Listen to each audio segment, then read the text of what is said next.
एक बात बहुत अच्छे से अपने भीतर उतारिए। आपको लगता है मेरा पति बहुत मेहनत करता है और उसका कोई फल नहीं मिल रहा, बहुत परिस्थिति नीचे जाती जा रही है, खूब डाउन होते जा रहे हैं, हमारे पास में कुछ भी नहीं है। यहाँ तक कि मेरे पास इतना भी नहीं कि मैं सीहोर कुबेरेश्वर धाम भी चले जाऊं और रुद्राक्षोत्सव की कथा सुनकर। आपको लगता है ऐसा कि आपके पास में नहीं है इतना और मैं सीहोर तक भी नहीं जाता हूँ, मेरे पास धन नहीं। जितने आस्था चैनल पर सुन रहे हो, जितने मोबाइल पर सुन रहे हो, जितने यहाँ पंडाल में सुन रहे हो,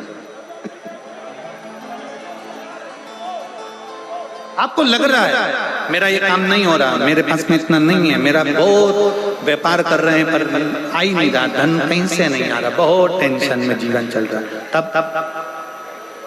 7 बेलपत्र लेना है। कितनी बेलपत्र लेना है?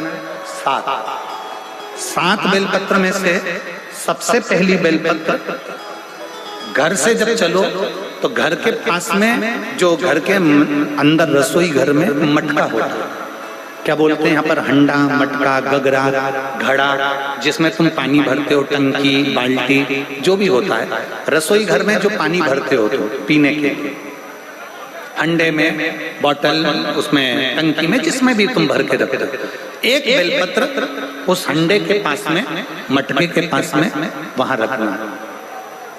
घर से उसी मटके में से पानी लेना है, उसी हंडे में से एक लोटा जल लेना है, उसको लेकर जाना है। एक बेलपत्र वहां रख दी, बची कितनी? 6 बेलपत्र में से चलते चलते एक बेलपत्र पानी लेकर जब जाओ तब एक बेलपत्र बेलपत्री के वृक्ष के नीचे बेलपत्र चढ़ा के उस पर जल चढ़ाना। 6ठी बेलपत्र, जल को पूरा मत चढ़ाना, जल लेकर चढ़ाना। 5वें नंबर की बेलपत्र नंदीश्वर के पास में, जिस नंदी का पांव ऊपर की ओर हो, एक पांव नीचे दबा रहता है, पांव ऊपर वाले पांव के पास में एक बेलपत्र रख देना।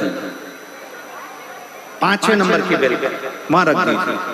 4थे नंबर की बेलपत्र अशोक सुंदरी वाली जगह, हमने कई बार आपको अशोक सुंदरी का स्थान बताया।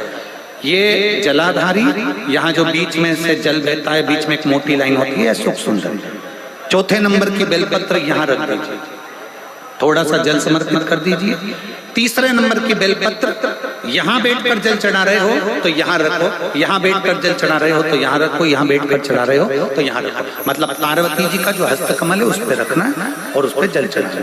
3रे नंबर की। 2रे नंबर की बेलपत्र शंकर भगवान का जो शिवलिंग है उसके ऊपर बेलपत्र को रखना है।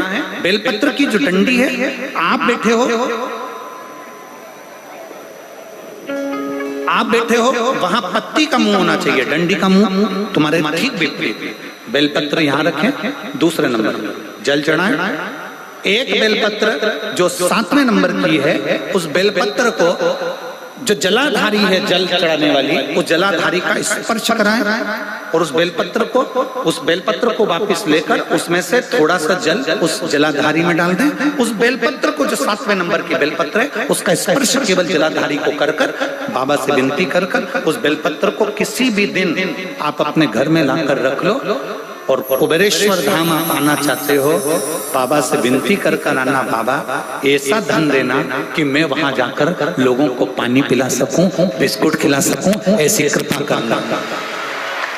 7 मार्च को कथा प्रारंभ होगी कुबेरेश्वर धाम की। 5 मार्च के पहले मेरा बाबा तुम्हारी झोली जरूर भरेगा और तुम्हें कुबेरेश्वर धाम जरूर बुलाएगा, पक्का। ज्यादा दूर का नहीं सोचना, नजदीक। 7 बेलपत्र का उपाय, 7 बेलपत्र का उपाय शिव जी का एक आनंद फल प्रदान करना। पहली परिंदे के पास, 2री बेलपत्र के वृक्ष के नीचे, 3री नंदी के यहाँ, 4थी अशोक सुंदरी के यहाँ, 5वीं पार्वती जी के यहाँ, 6ठी भगवान शंकर के ऊपर, 7वीं जलाधारी का स्पर्श कराकर वापस।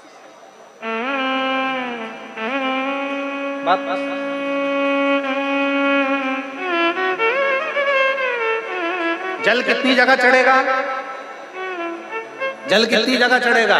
केवल 5 जगह पर, एक बेलपत्री के पेड़ के नीचे, दूसरा सुख सुंदरी की जगह, तीसरा पार्वती जी की जगह, चौथा शिवलिंग के ऊपर और 5वां जो जलाधारी है ऊपर, उस 5 जगह पर एक ही लोटे में से थोड़ा थोड़ा जल और बाबा से विनती करना है आपको, बाबा मेरा ये दुख है आप मिटा दें, बाबा मेरा ये कष्ट है समाप्त करना, बाबा मुझे सीहोर पहुंचना है, कुबेरेश्वर धाम जाना है, रुद्राक्ष उत्सव में लोगों को भंडारा खिलाना है, बाबा इतनी झोली भरना मेरे दातार, मैं स्वस्थ होकर कुबेरेश्वर धाम की धरा पर पहुंच सकूं। ऐसी कृपा उससे विनती करो, विनय करो, निवेदन